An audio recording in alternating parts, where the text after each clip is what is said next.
তো আজকে যে সম্পাদ্যটা আমরা করব, এই সম্পাদ্যটাও আর একটা টপিক হচ্ছে কোষে দেখি 21। কোষে দেখি 21-এর 1 নম্বর টপিক আমরা কভার করে ফেলেছি, মধ্য সমানুপাতিক নির্ণয়। 2 নম্বর টপিক ছিল বর্গমূল নির্ণয় করে ফেলেছি। 3 নম্বর ছিল বর্গাকার চিত্র অঙ্কন করে, সেটাও হয়ে গেল। 4 নম্বর যেটা ছিল সেটা হচ্ছে আয়তক্ষেত্রের সমান ক্ষেত্রফল বিশিষ্ট বর্গক্ষেত্র আঁকা, সেটাও কমপ্লিটেড আছে। প্রিভিয়াসলি অল ভিডিওজ আর দেয়ার। এবার যেটা আমাকে করতে হবে সেটা হচ্ছে 5 নম্বরটা। 5 নম্বরে যে টপিকটা সেটা হচ্ছে নিম্নলিখিত ত্রিভুজের সমান ক্ষেত্রফল বিশিষ্ট বর্গক্ষেত্র অঙ্কন করা। অর্থাৎ আমরা এবার ত্রিভুজের ক্ষেত্রফলের সঙ্গে সমান ক্ষেত্রফল বিশিষ্ট বর্গক্ষেত্র অঙ্কন করব।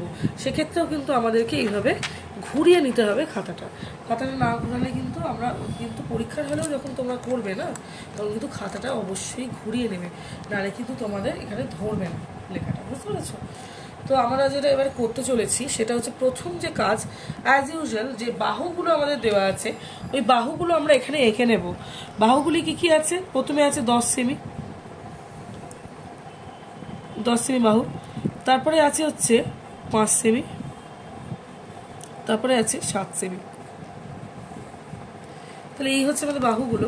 তো বাহুগুলি আমি একটু লিখে নিচ্ছি এখানে, 10 সেমি, 5 সেমি আর 7 সেমি, যাতে আমাদের কোনো রকম কোনো কনফিউশন। সব থেকে প্রথমে আমাদেরকে এখানে একটা বড় মাপের সরলরেখা ড্র করে নিতে হবে। এরপরে আমরা কি করব, যে সব থেকে বড় যে আমাদের বাহুটা, সেটাকে আমরা কি করব, প্রথমে এখান থেকে কেটে নেব। কেটে নেওয়ার পর আমরা কি করব, তার থেকে বড় পরিমাপের, তার থেকে একটু ছোট পরিমাপের বা থার্ডটার থেকে বড় সেই বাহুটাকে, এটা আমার চয়েস, তোমরা যেমন করে খুশি নিতে পারো জিনিসটা। এখানে একটা বৃত্তচাপ আঁকবো, আর তারপরে 5 সেন্টিমিটারে এটা করে আমরা এখানে একটা বৃত্তচাপ এঁকে নেব। বৃত্তচাপগুলো যখন ছেদ করবে, সেখানে আমরা যদি এই বিন্দুগুলো জুড়ে দিই, তাহলে আমাদের যে ত্রিভুজ সেটা কিন্তু আমরা পেয়ে যাব। এই হচ্ছে আমাদের ত্রিভুজটা। ত্রিভুজ পেয়ে যাওয়ার পর যেটা আমাদের করতে হবে, এবার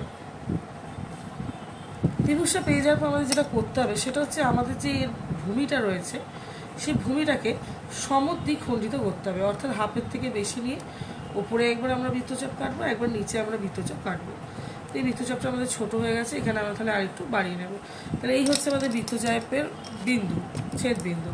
তাহলে এই আমরা কি করব, এই দুটোকে আমরা জুড়ে দিয়ে উভয় দিকে বাড়িয়ে দেব। বাড়িয়ে দেওয়ার পরের কাজটা আমাদের কি? ঠিক পরের কাজটা হচ্ছে আমরা প্রথমে এখানে নাম দিয়ে দিলাম ABC। কেন আমরা বৃত্তচাপটা আঁকলাম, এই সমদ্বিখণ্ডকটা আঁকলাম, তার কারণ আছে। প্রথম কথা, আমাদেরকে এই এ বিন্দু যেটা আছে, সেই এ বিন্দুতে আমাকে BC সমান করে একটি সমান্তরাল সরলরেখা আঁকতে হবে। সেই সমান্তরাল সরলরেখা আঁকার নিয়ম আছে। সেই সমান্তরাল সরলরেখাটা আমরা কিভাবে আঁকতে পারি?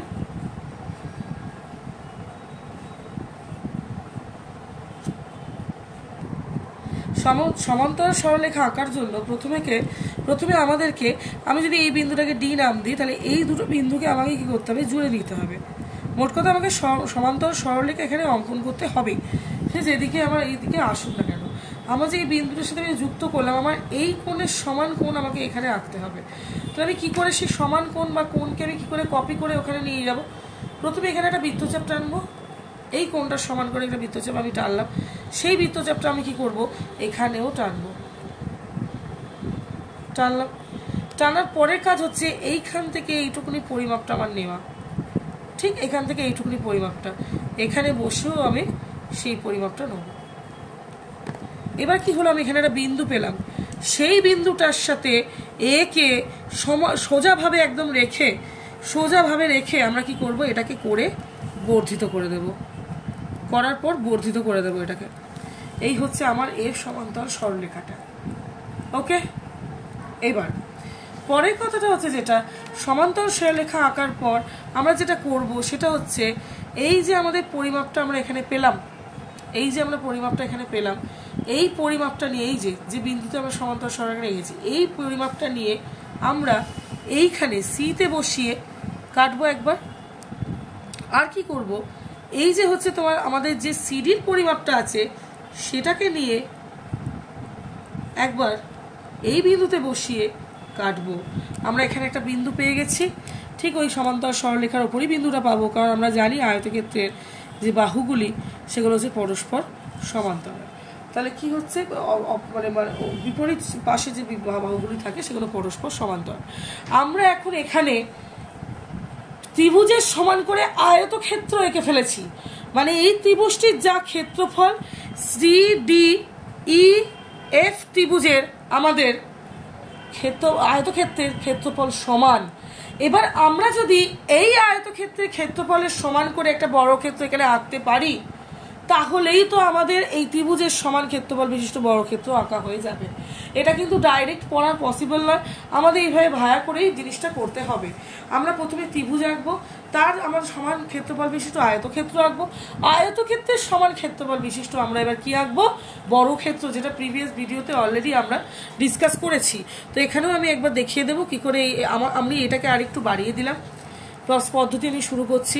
পদ্ধতি হচ্ছে এই যে মানটা একদিকের বাহু, সেই মানটা আমি কি করব, এখানে বসিয়ে কেটে নেব।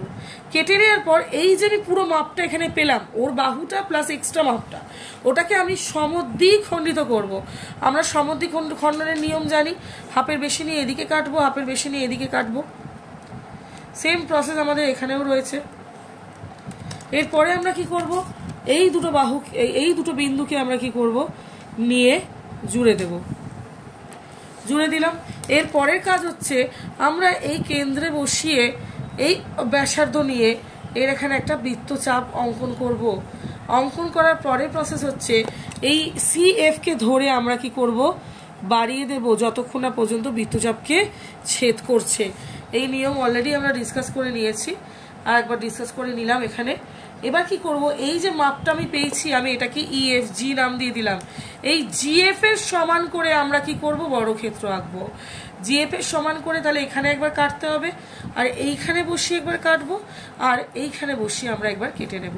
দিয়ে প্রত্যেকটা বাহু যদি আমরা বিন্দুকে যোগ করে নিই, তাহলে সেক্ষেত্রে আমরা যে বড় ক্ষেত্রটা পাবো, সেই বড় ক্ষেত্রটাই হচ্ছে আমাদের এই যে EFGHI নাম দিয়ে দিলাম। এই যে বড় ক্ষেত্রটা আমরা পেলাম, এই বড় ক্ষেত্রটাই হচ্ছে এই যে ABC ত্রিভুজের সমান ক্ষেত্রফল বিশিষ্ট বড় ক্ষেত্র। কারণ আমরা ত্রিভুজের থেকে বড় ক্ষেত্র ডাইরেক্ট আঁকতে পারবো না, তাই ত্রিভুজের থেকে সমান ক্ষেত্রফল বিশিষ্ট আয়তক্ষেত্র আমরা আঁকলাম।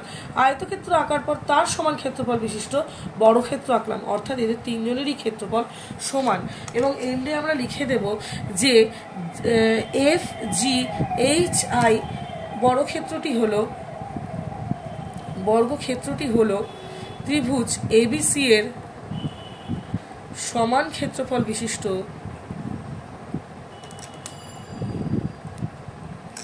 বর্গক্ষেত্র।